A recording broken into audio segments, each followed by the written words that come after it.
Je suis allé l'autre week-end à Lausanne, très sympa. Il y a des sons dans la rame qui t'indiquent la station, tu sais. Prochain arrêt.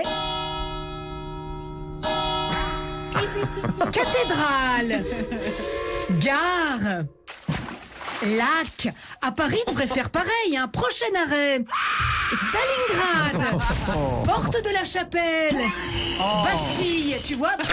Willy Revelli met les points sur les i, matin, midi et soir, sur votre France Bleu ou francebleu.fr. Vous l'avez vu ce week-end, mes amis, ça y est, après le voyage de SpaceX, le tourisme spatial est donc lancé. Non mais c'est incroyable, t'as vu ça, c'est 4 personnes qui voyagent dans une capsule téléguidée avec les astronautes qui restent dans la base, là en caleçon à mater Netflix. Franchement, le télétravail va beaucoup trop loin, hein. Déjà, moi, rien que dans le métro automatisé, je suis pas bien, alors dans une fusée. Dans le métro tout court, hein, je suis pas bien, sauf en Suisse. Je suis allé l'autre week-end à Lausanne, très sympa. Il y a des sons dans la rame qui t'indiquent la station, tu sais. Prochain arrêt.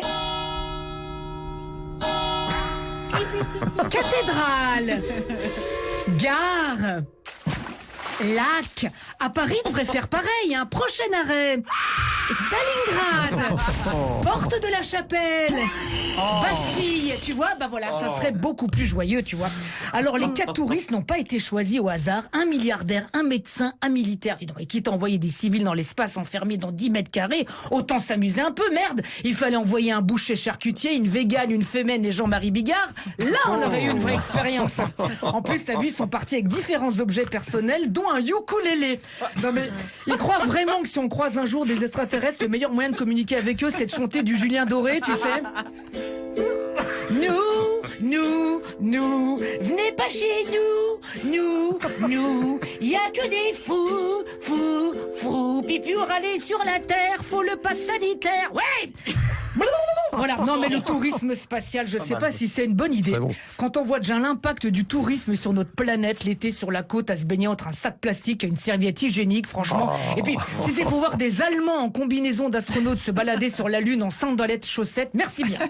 En plus, tu sais qu'il commence à y avoir du monde là-haut. Avec leurs conneries, ils vont finir par nous boucher tout ça. L'espace va être le périph' aux heures de pointe. T'imagines Thomas Pesquet qui t'invite à prendre l'apéro sur la station internationale? Ouais, mais viens pas avant 20h, ça bouche à la sortie de la Lune.